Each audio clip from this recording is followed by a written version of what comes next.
Hey guys, I'm back. Welcome back to the channel. We've reached the end of another year again, finally. Hooray, we've reached the end of 2022. So in today's video, I'm going to be ranking all of the 2022 movies that I saw from the worst to the best.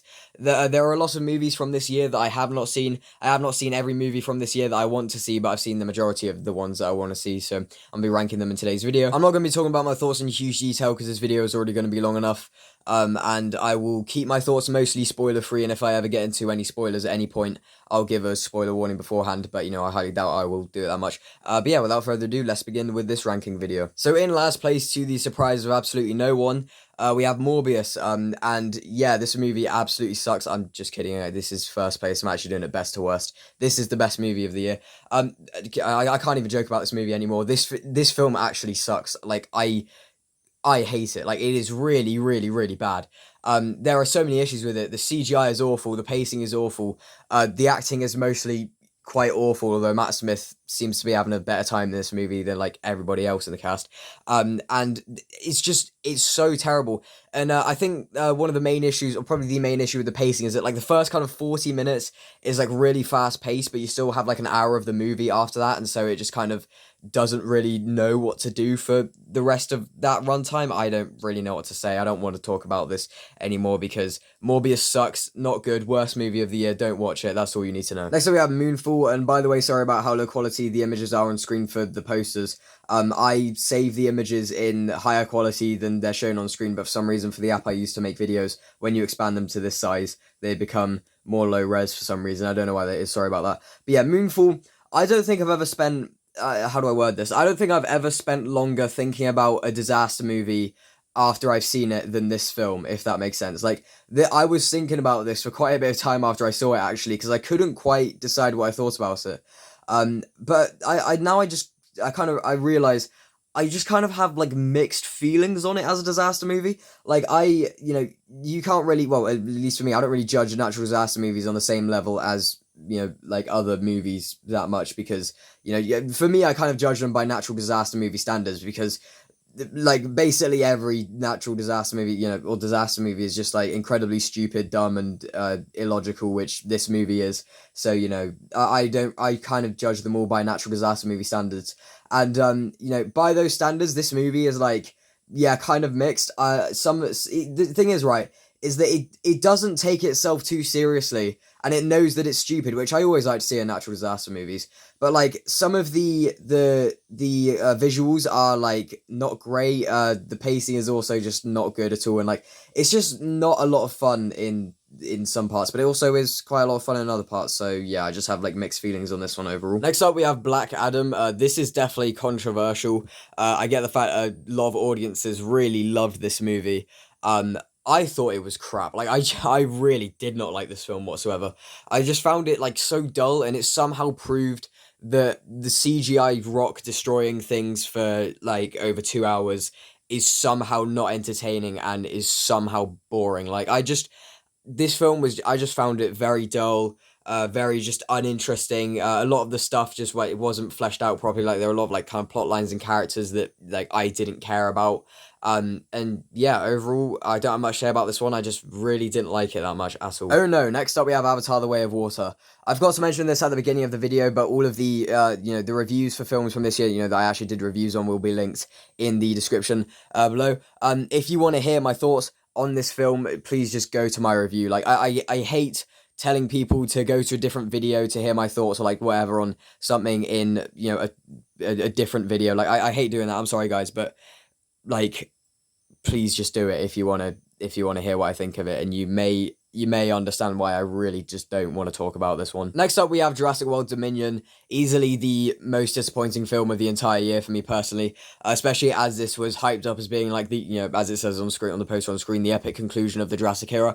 Apparently it was never, like, originally intended to be that, but the marketing team just threw it in there for whatever reason.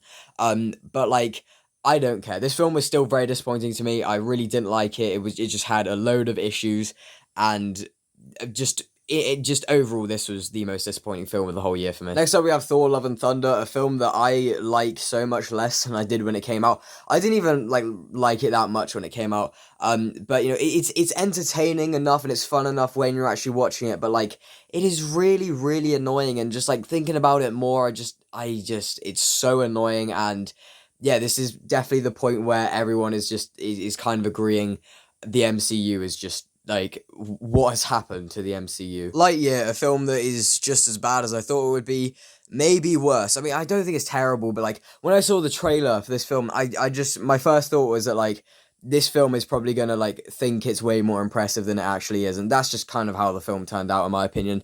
It's just a really, really weak, unnecessary, and just very, very, very forgettable attempt at trying to cash in on Toy Story. That's how I viewed this film. And all of the just like emotional stuff that Pixar is normally very, very, very good at just came across as a bit more kind of like unnatural, and it's very predictable in this film, and just like it just wasn't as good as it's been in previous Pixar films. So yeah, Lightyear was poor to say the least, in my opinion. And then here's Turning Red. Fun fact: this movie is actually the reason that I got Disney Plus, because I heard a lot about it when it came out. About like the critics really loved it, but the audiences were like a bit more like divided on it. And so yeah, I wanted to see what all of that was about. And so I watched it, and I do have to say I think this is one of the probably one of the weaker Pixar films. I mean, I haven't seen them all, but like, there's just some very questionable stuff in this movie, and like, it has quite a bit of that nice Pixar charm and stuff. So I do prefer it over Lightyear, but at the same time, I feel like a lot of the themes and stuff that it was tackling wasn't handled very well, and as I said, there was a lot of just kind of weird, questionable stuff in the film, and I didn't really like this one that much. So yeah, overall it wasn't a very good year for Pixar in my opinion. Next up we have Death on the Nile, which is kind of just like an average film for me. This was actually the first film from this year that I saw. But I have like the exact same opinion on this as I do with Murder on the Orient Express. They're both serviceable enough. Whodunits, they're both very well shot. They both look great. Really stunning in terms of cinematography. They both have great casts and everything like that. They're both good. They're both good, but I don't really like.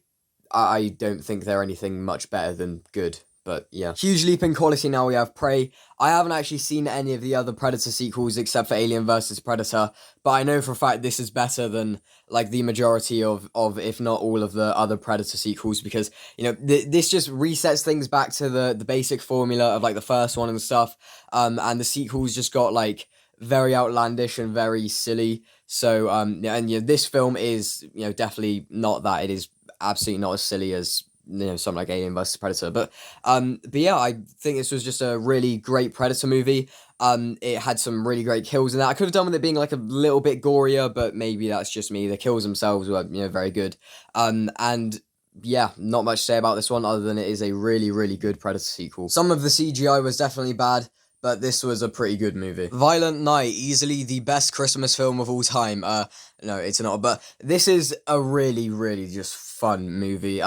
It's really not like a great film or anything. It's not. I mean, it is pretty great, but like it's not a fantastic piece of filmmaking, unsurprisingly. And when I reviewed this film, I was just like particularly bothered by that with this film specifically for whatever reason. But like I don't really think about that when I think about this film. I saw this movie with my brother, and the first thing he said to me after it finished was that was one of the most fun. I think he said something along the lines of that was one of the most fun experiences I've had watching a film this year. And like that's the thing I think about when I think of this film. I just remember how much fun it was, and I can't wait to watch it again. Like probably next year. I will probably do that, and it's just a very, very, very fun Christmas movie that absolutely lives up to its title. Into the top 10 now we have Bullet Train, just another very fun, very violent action movie.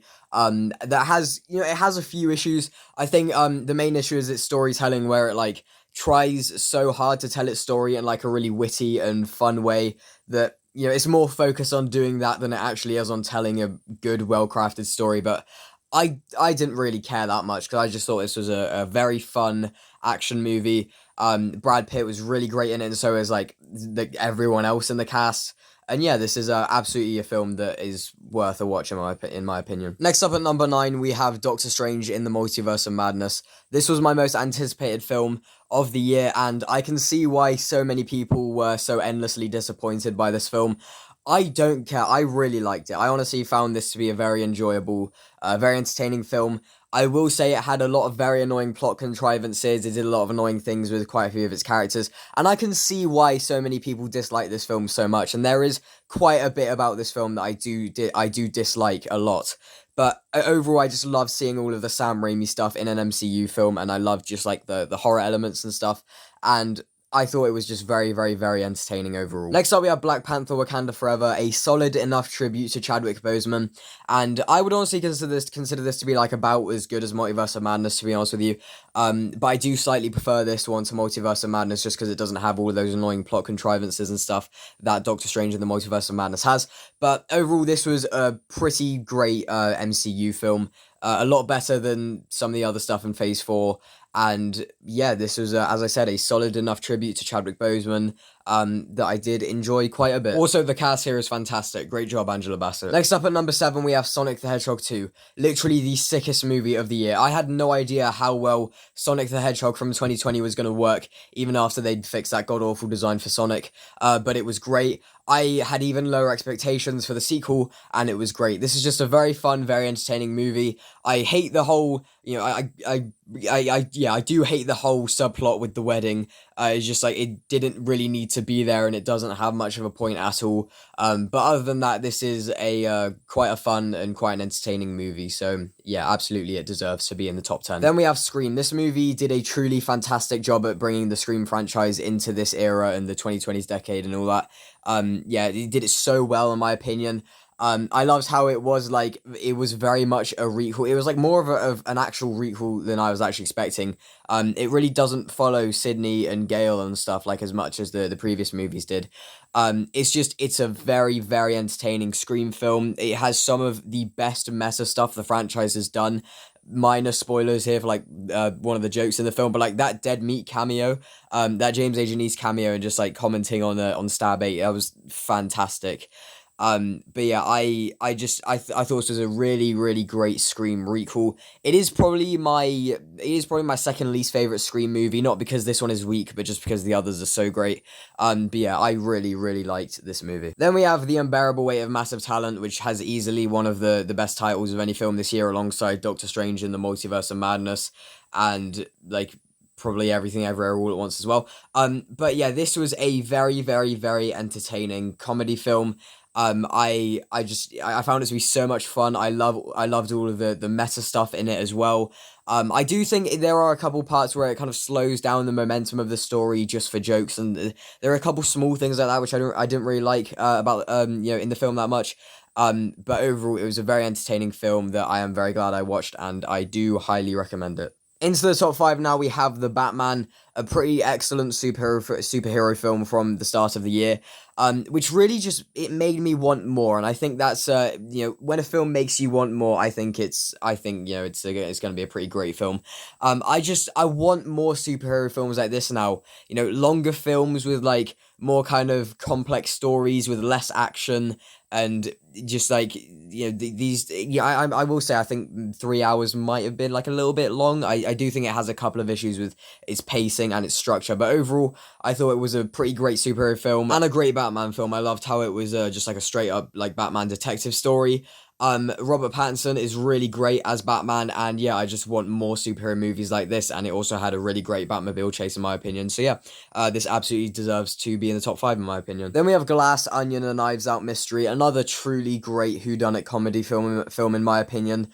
I have seen this twice. I watched it once when it came out for the 1 week only limited release in the cinemas, and I also watched it another time on Netflix with my family, and both times I thought it was just really, really great, very, very entertaining. I love the first Knives Out film, and this just has more of the great stuff in the first film. I wouldn't say it's quite as sharp as the first Knives Out film, which definitely sounds like a pun now that I say that out loud, but it's definitely up there. Like, it is definitely another truly great Knives Out film, and yeah, I'm pretty sure they are going to make more Knives Out films, and if they are, I'm very much looking forward to them. Another like much smaller thing I did also like about this one is how none of the trailers showed like the whoever gets like murdered, or who, the big event that like, sets things in the whodunit stuff in motion, and the mystery and all that. But yeah, I kind of liked how the trailers didn't like reveal that. Next up into the top 3 now, we have Smile, easily the most surprising film of the whole year for me, and absolutely a film I did not expect to be in the top 3 here. When I saw the trailer for this one, I watched the trailer and I thought it looked like absolute crap, as like everyone else did. It just looked very generic, very bland, and not good at all. It just looked like very unintentionally hilarious, and somehow the movie really was not. And I loved how it was more than just like a straight up, like, as I say, generic horror film. And it was a very much a psychological horror film with all of these like all these great psychological horror elements, and I just loved the its exploration of trauma and all that. Sosie Bacon, however you say her name, is really great as Rose, in my opinion. And overall, it's a very entertaining and just really great horror film that I surprisingly really liked, even though I thought it just looked so bad. So yeah, very, very happy with this one. And the runner-up for best film of the year, in my opinion, is Everything Everywhere All at Once. An absolutely insane film, which I only watched yesterday, actually. Maybe I needed a little bit more time to process it, but like, a lot of people think this is like the best film of the year and they've given it like a 10 out of 10 score and everything, and people say this is like a really perfect film. I don't really think that, but I'm not too sure what I watched, but all I know is that I loved it. Like, it's an unbelievably exciting film. It's just a very exciting, thrilling, engaging, enthralling, very, very, very entertaining film. That, at its core is not about the multiverse, but it is about it is just about these broken relationships that Michelle Yeoh's character has with all of the people around her, and I just loved all of that emotional stuff in the film. And yeah, just overall, this was such a great film that I was very, very happy with it. But my favorite film of the year is Top Gun Maverick. Everybody loves Top Gun Maverick. If you don't love this film, you are strange. You are very, very strange. I'm just kidding. It's just an opinion. But Top Gun Maverick is so amazing. It's one of those films that reminds you why you go to cinemas to see these huge, epic, just like blockbuster stories. That's not why everyone goes to cinemas. Like, it is one of those films that reminds you why you go to cinemas to see these films.